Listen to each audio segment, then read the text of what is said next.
Many modern sports have their origins in 19th century Britain. People all over the world enjoyed physical games for thousands of years. But it was the Victorians who organised and made rules for them. Without their influence, most of today's popular sports would be very different. Take rugby, for example. 200 years ago, ball games similar to football and rugby were very popular in the country's famous private schools. But each school had completely different rules. It wasn't until 1863 that a committee decided to agree on a universal set of rules. However, there was some disagreement between different groups, and some people became very angry. Most of the representatives wanted a game that limited the use of the hands and encouraged skill more than force. In 1863, they created association football, which most people now call football or soccer. But others felt the game should be more physical, and most importantly, that players should be allowed to use their hands as well as their feet. In 1871, they formed the Rugby Football Union, and the sport of rugby was born.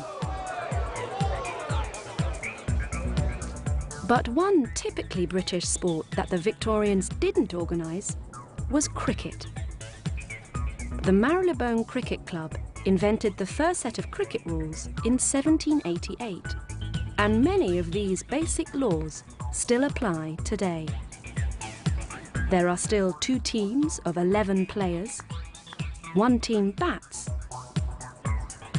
and the other team bowls and fields. The batter tries to hit the ball and run between the wickets.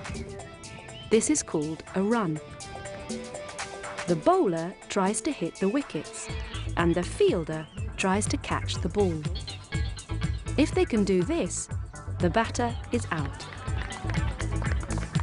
But while the Victorians didn't create these rules, they did make one huge contribution to cricket: the Ashes. In the 19th century, England often played colonies like India, the West Indies, and Australia. But the English almost always won. So it was a huge surprise when Australia beat England on the 29th of August, 1882. The English were deeply ashamed of this defeat, and the Australians jokingly referred to this match as the death of English cricket. They burned a wicket or a cricket ball, we still don't know what exactly, and put the ashes in an urn. They then offered it to the English cricket team. Since then, Australia and England have played a tournament called the Ashes at least once every 4 years, but usually more often. And they take turns to play in England and Australia. Each tournament includes 5 matches, each taking up to 5 days to play. At the end, the winners receive a glass trophy based on the original urn of ashes. For English and Australian cricket fans, it is a sporting event not to be missed, and winning is a matter of great national pride. This is the Adelaide Oval on Ashes Day.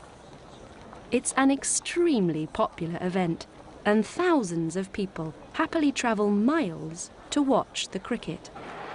But it isn't all fun. For over 130 years, there has been an intense rivalry between England and Australia. By the time the 2 countries meet again, England will have won 31 tournaments, and Australia will have won 32 tournaments. If England win next time, it will be a draw. So most people predict the next Ashes will be an exciting but anxious event for cricket lovers in both countries.